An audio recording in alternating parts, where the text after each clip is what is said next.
મહીસાગર જિલ્લા શાળા સંચાલકો વિવિધ પ્રશ્નો ન ઉકેલાતા હવે આંદોલનના મૂળમાં છે।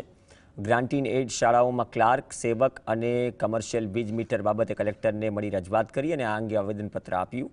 પડતર પ્રશ્નોનો ઉકેલ ન આવતા શાળા સંચાલકોમાં ભારે અસંતોષ પણ છે। કલેક્ટરને આવેદનપત્ર આપી પ્રશ્નોની સત્વરે ઉકેલ લાવવા રજૂઆત કરી અને જો પ્રશ્ન નહીં ઉકેલાય તો આવનાર સમયમાં શાળાઓને તાળાબંધી કરી આંદોલન કરવાની ચીમકી ઉચ્ચારી।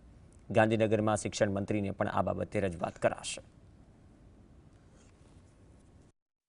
જેમાં મુખ્યત્વે અમારો તાજેતરમાં થયેલો જે વિદ્યાર્થીના હાજરી દીઠ ગ્રાન્ટ કાપના પ્રશ્નને અમે ત્વરિત પાછો ખેંચવા માટે ઉગ્ર આંદોલનના મૂડમાં છીએ અને અમારી જે શાળામાં હાર્દ ગણાય એવા ક્લાર્ક અને સેવકની ભરતી છેલ્લા 15 વર્ષથી થઈ નથી તે ત્વરિત અમારી જેમ કોલેજોની અંદર જે આદેશ થયો છે ભરતી કરવાનો એ આદેશ મુજબ ભરતી થાય એવી અમારી તીવ્ર માગણી છે।